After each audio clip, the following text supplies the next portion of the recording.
Dear learners, I am Dr. Navi Hassan from IIT Delhi, and today we are going to discuss about collection development in libraries.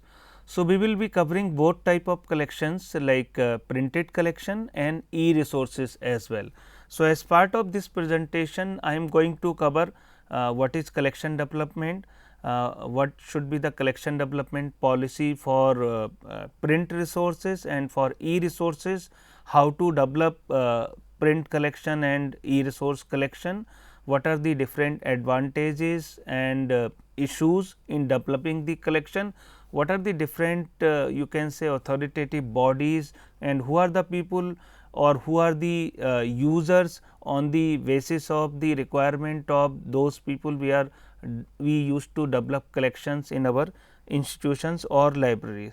So, collection development is basically a systematic process through which we used to develop collections like on the basis of the requirement from the users like student, faculty members and staff and other people. We used to develop collections on the basis of the funds available with us and on the basis of the requirements of that institution or that library. So, basically as I have discussed just now, the purpose of collection development is to help your community to fulfill its teaching and learning and research objectives. Like if you are developing a collection for the undergraduate student, you need to take care of their syllabus contents, and if you are developing the collection for the research scholar, you have to see that how most of the research scholars may be benefited out of the collection that you are developing.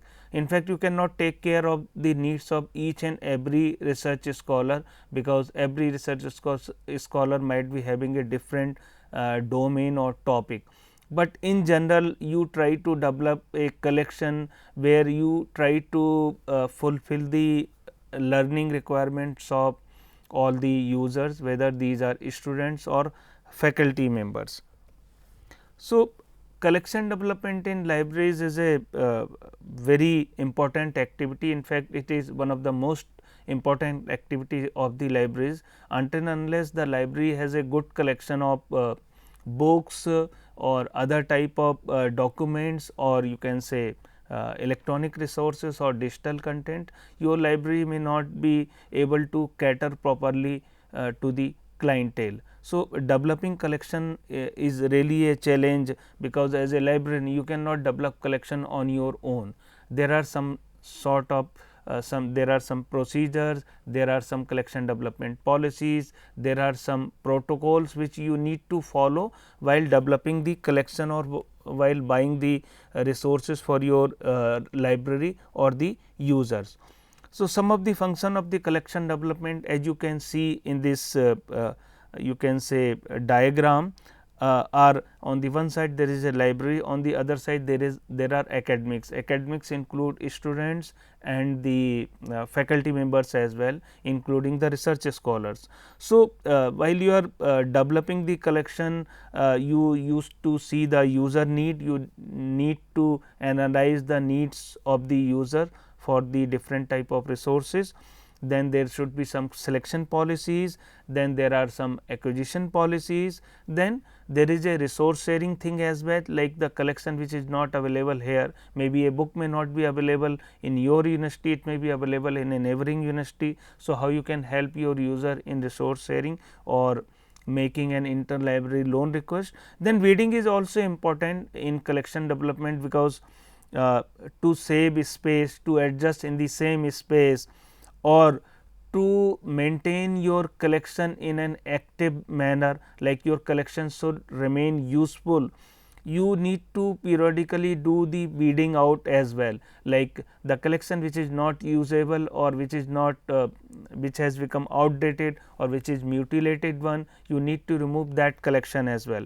And the last one is the collection evaluation, means apart from weeding, you are regularly evaluating your collection, like what type of requirements of the users are coming for new books, or what are the different type of contents which have become outdated. Like in science and technologies, you may have content changing very fast, or you may have a fifth edition of a particular book and your second or third edition or fourth edition may not be useful now. So, in that way you need to frequently evaluate the collection that is available in your library.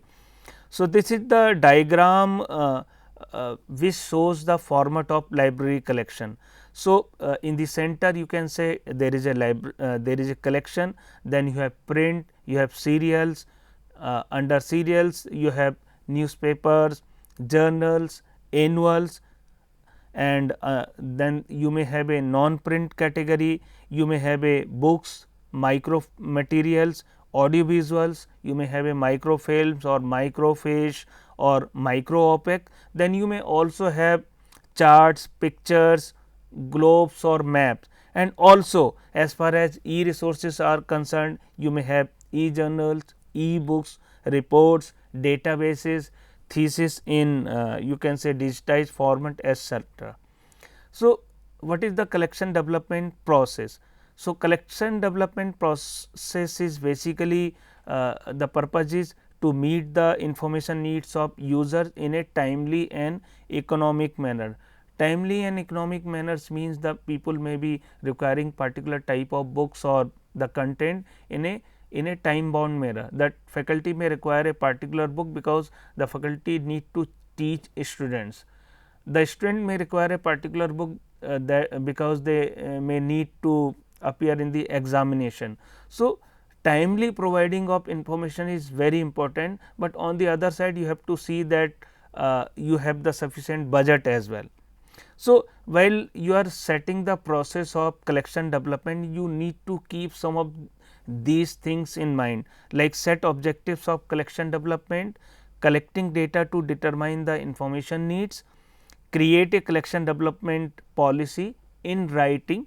Until and unless you have a collection development policy, it is very difficult to develop a proper collection, and you may face some audit or administrative observations as well. Then make a selection committee. In some of the cases you need to make a selection committee or purchase finalization committee or a book selection committee as well.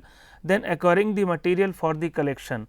Once you have decided all these things, then you can start acquiring the material as well, and periodical or continual evaluation of resources is very important, which is known as CREW, continuous review, evaluation and weeding, CREW.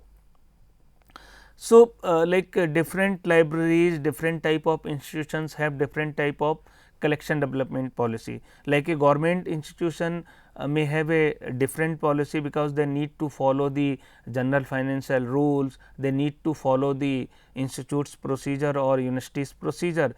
On the other hand, if it is a private institution, they may have a different type of collection development policy on the basis of the available budget or on the basis of the requirement of that institution, because the mandate of the private institution is different from the government institution. So, a collection development policy should have all the important things in that, like what will be the terms and condition for providing or supplying the books to a library, what will be the percentage of the discount, what will be the time that will be taken by the vendor for supplying the imported books or the books which are Indian reprint or which are published from India. So, you have to keep all these things in mind while you are preparing the collection development policy.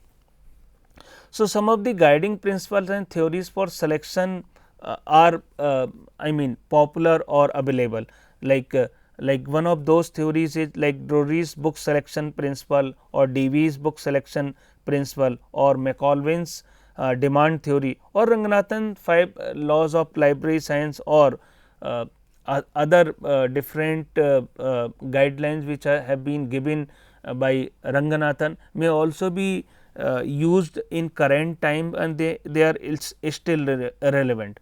So, Francis Drury enunciated the book selection principle in the year 1930 and clearly stated the basic principle that govern the selection of reusing material for a library. So, according to him, the purpose of book selection is to provide the right book to the right reader at the right time. So, this is basically most important thing, that if you are able to provide right book to the right user in the right time without wasting his time, then obviously the user will be very happy, and you will also be happy because you are able to fulfill the learning requirement of that user within the given time. Melvin Levy's principle states that the best reading for the largest number at the least cost. Okay, means you are trying to develop a collection which is used by most of the people and which may also not cost you much. I mean, there is a shrinking of budget everywhere. People are not having that much budget because of the increasing cost of many things, including books. Lot of expenditure is there in the universities on other things. So, on the basis of these things, sometime you may have a less budget in the library, there may be a budget cut. So, this principle is taking care of that thing, like the best reading for the largest number at the least cost, means you are trying to serve as many people as possible in the minimum possible cost. Another principle from McAlpin's book selection is like uh, he gave his theory of book selection in public libraries. He advanced his demand and supply theory, and he says that books in themselves are nothing, they have no more meaning than the white paper upon which they are printed until they are made serviceable by demand. You might have seen in the libraries that libraries are having lakhs of books, like library may have 1 lakh, 2 lakh, 3 lakh, or the bigger library like AMU, BHU, they may have more than 10 lakh collections as well, but whether that collection is being used. So, his principle is, McAlpin principle is that until and unless your collection which is available in the library is being used by the learners, it is just like a white paper, it has no meaning. So, we should try to develop a collection which is largely used by the learners. So, Ranganathan laws and document selections principles are also relevant in today's era as well, like out of his 5 laws, the first law is like books are for use.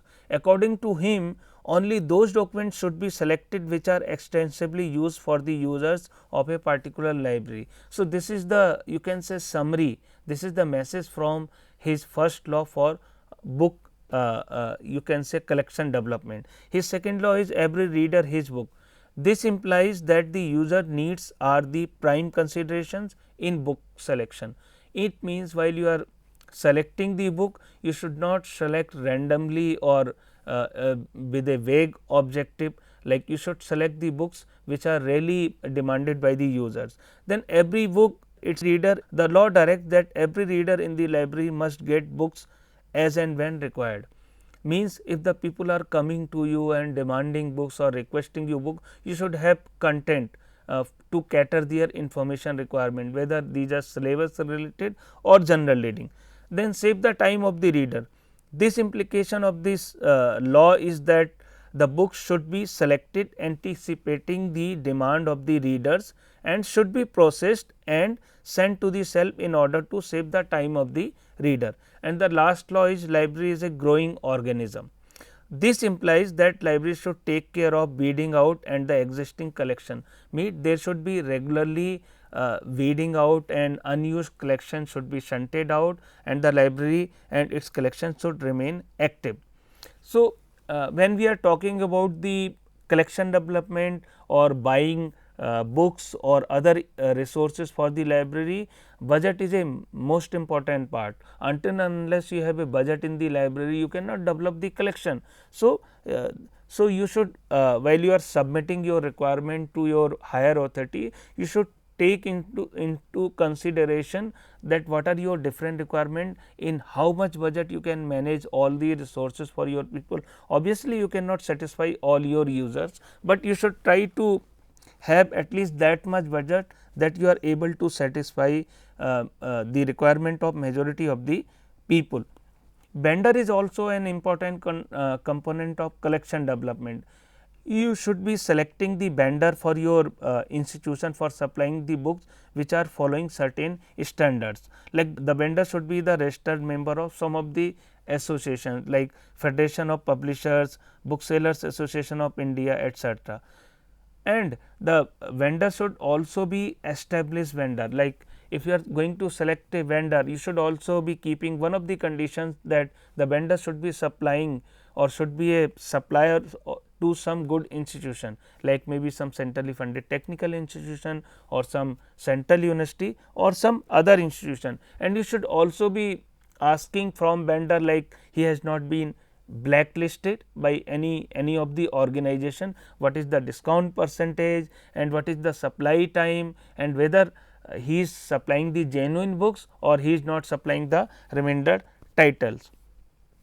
So, there are some general book selection tools. Although we are selecting generally the books on the basis of the recommendation we are receiving from different department, like most of the time we are buying the books on the basis of the recommendation received from the faculty members, from the students, or input from the circulation counter, that what are the books which are in high demand. So, we are buying the books on the basis of readers suggestion, sometimes on the basis of book reviews or sometimes on the basis of bibliographies or catalogs, but also in some of the countries there are some specific tools as well.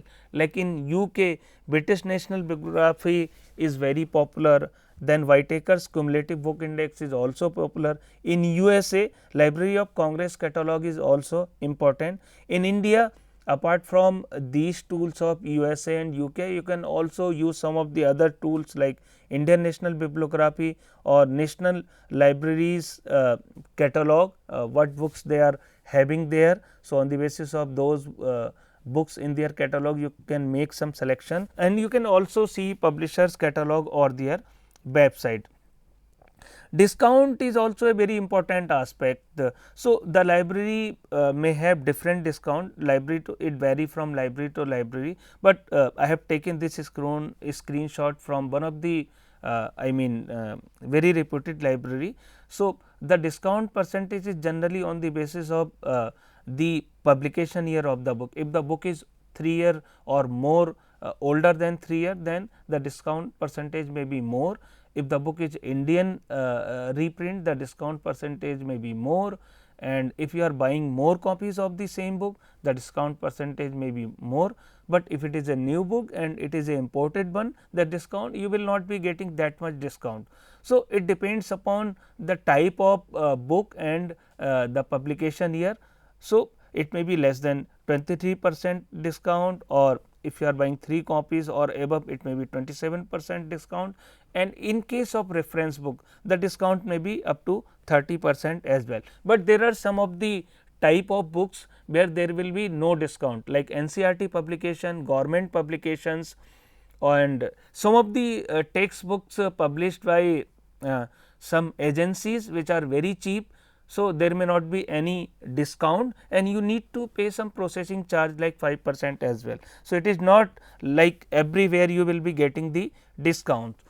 So, this is the interesting flow chart which you can see on the screen, and this has been taken from one of the reputed libraries of the Delhi, how the book the whole collection development process works. Like the library receive the recommendation from the faculty or student or maybe from their circulation or reader services, then duplicate checking is done, then details are verified, then data entry or vendor assignment is done, then control number by the library management software is generated, whether it is open source software like Koha or it is a commercial software like Lipsys.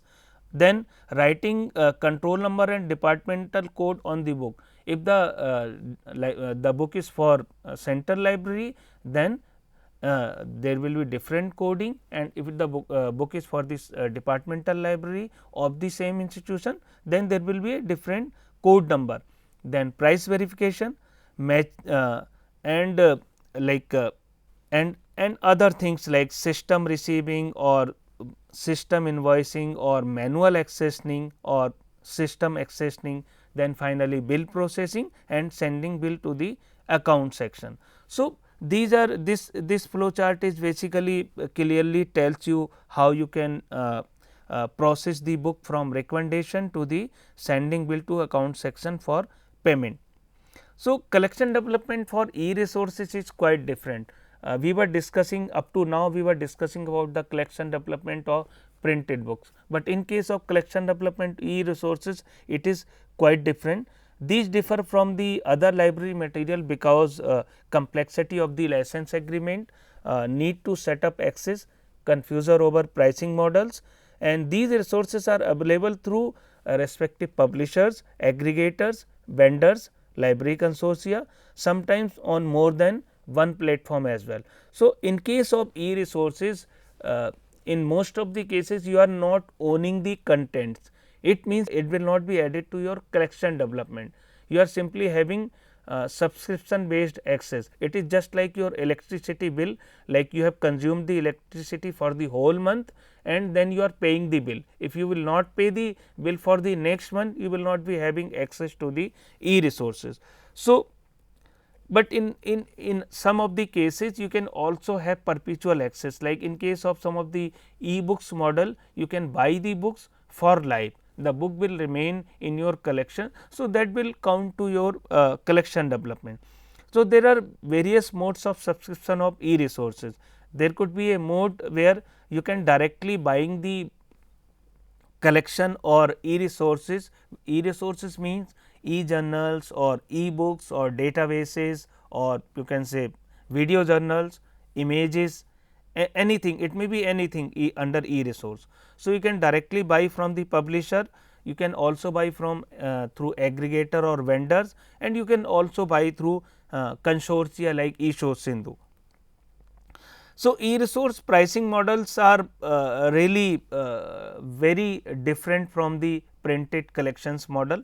Like there could be a model where you need to buy like e-journals, and there is a condition that you, if you are buying the journals, there is a some print condition attached with that. You can also buy only e-journals. There could be a list price. List price is like your MRP, maximum retail price. Then there could be a discounted price. Then you can also be able to buy selected titles or subject bundle. Then there is a membership based subscription. Then there is a tier based subscription like first generation IITs tier 1, second generation IITs tier 2, or central universities tier 1, new central universities tier 2. So, pricing are on the basis of different type of model. Then there are consortia price as well, like eSourceSindhu. eSourceSindhu used to negotiate the price of the resources, and those resources you can buy from your own fund, and some of the resources are provided by the consortium from the center funding. But there are a lot of issues in buying the e-resources or developing the collection in e-format, or e-resource collection development is having some issues, like there are no standard practices or processes being followed by majority of the publishers. Pricing of e-resources is not fixed, like you may buy the same resource in 100 rupees and they may charge 150 rupees to some other person, because the prices are not generally disclosed. So, if you are going to buy the e-resource, you should always ask the publisher that give me the copy of the order you have sold this same product to same level of institution. Like if you are buying the e-resource for Jamia, you would like to see the copy of the purchase order from like JNU or from DU or from AMU. So, there are lot of issues in pricing in the e-resources, which you can also see on the screen. Then there are archival and continuity issue as well. Archival and continuity issue means if you have purchased the resource for this year, like if you have purchased the Scopus database for 2020, and if you are not able to subscribe the same resource next year, it means you may not be able to have anything accessible to your institution. So, this is known as subscription model.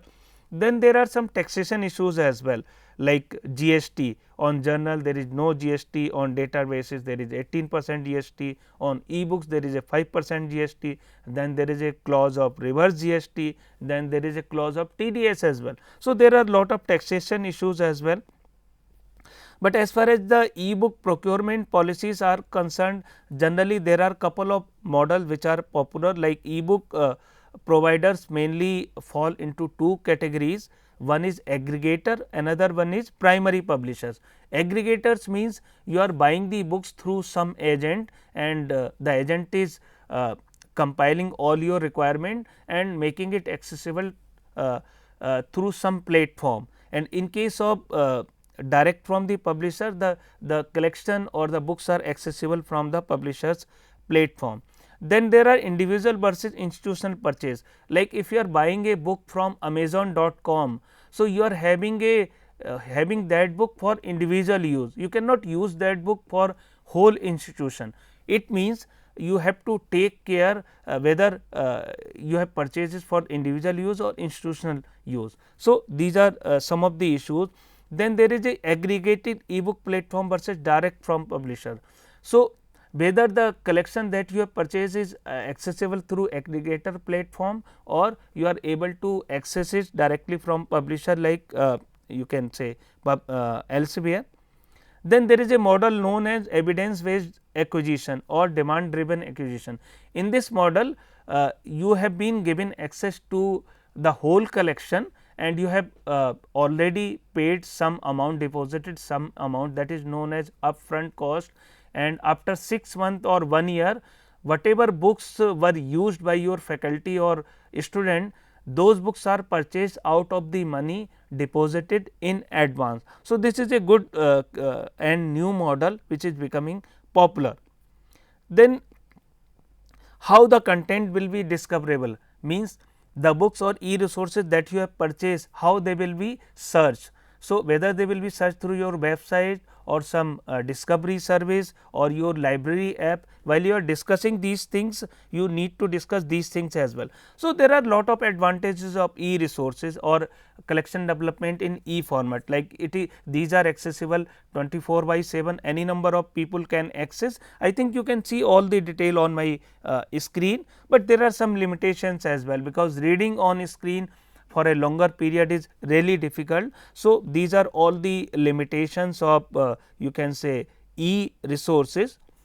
So, as a librarian, if you are going to buy like e-books, you need to consider few points, like what are the content, whether the interface is user friendly, what are the terms and conditions of license agreement, whether you will be having perpetual access, and some other conditions which you can see on my screen as well. But the most important thing is that, like if you are going to buy the e-books, you should always try to buy a perpetual access model, means once you have purchased, it remains for life for accessible to your user as well. Then these are some of the steps which we are following in IIT Delhi for subscription of e-resources, like submission of budget requirement, allocation of budget, discussion of the budget on advisory committee, constitution of purchase finalization committee, recommendation from academic units, cost estimation, PFC meetings, negotiation, ordering, licensing, activation, invoicing, bill processing, orientation if needed. Then in case of e-resources, you can also monitor the usage as well, how many times the book has been downloaded. Then on the basis of usage, if it is a subscription based, you can decide about renewal or discontinuation. So, this is the interface which is showing the online recommendation system of IIT Delhi. So, in IIT Delhi we are using online recommendation system for books and e-books as well, and also we are using the normal print version of the form as well. So, it is very helpful, and you can make your all the collection accessible, especially the e-resources, through one interface of your website, as you can see. And you when the new books are received, whether these are printed collections or e-books, you can circulate it through you can say mailing system, or you can create a web page and you can share the address of that web page, so that people can regularly check. So, licensing is also very important while you are subscribing the e-resources, because until unless the license agreement is signed, it is just like a warranty card. Until and unless you have a license agreement, you may not be able to provide proper access for future use as well. So, there are some model license agreement which you can consult if you want to buy the e-resources. Some of the model license have been uploaded and have been shown here on screen, but the model license agreement and terms and conditions which have been given by Infillment Center Ahmedabad are really useful. So, I have already discussed there are some issues in subscription of e-resources, but e-resources are really very good because they can be accessed round the clock and by any number of users. So, some of the issues I have listed here in this slide, which you can see and explore. There are some issues in print collections as well, like increased number of books published, increase in the cost of the books, availability of library material in various physical formats, fluctuation in the exchange rate, and a situation like this pandemic, we are hardly getting imported books delivered on times. Okay. So, there may be issues in collection development in print resources and e-resources as well, but this is a continuous process. You have to explore different ways and means, and if you are able to explore different ways and means, then you will be able to provide proper collection or resources to your user. But the most important thing is that, like, you should periodical conduct the evaluation of the collection that you have in your library, whether it is a printed collection or e-book collection. If you do not require, or if your people are not using particular collection, you need to remove that collection, so that your collection remains active and people are not lost in the flood of so many unused books. Like, you may have 1000 books, only 10 books are usable, then you should place those 10 books in a proper area, so that those 10 books are used. So, with this I would like to say that the collection development policy ensure active participation of the users of the library. If you are able to maintain good collection, active collection, if you are regularly adding good books, good e-resources, good e-books, and other different databases to your library, your users will be very happy with the because you are able to fulfill their requirement. And we should regularly have discussion with the faculty members, readers and students as well, including our library staff who are involved in providing different type of services. So, if you are able to communicate regularly with all your different type of user, you will be able to develop a very good collection for your library. And but the most important thing is that, like, you should have everything documented. If you have a proper collection development policy for print and e-resources and that is documented, not only you are able to provide good collection to your people, to your readers, but also you can safeguard your own interest as well. Like, if you have everything documented, there may not be any audit problem, there may not be any account problem, and you will be happy in providing good services to your user.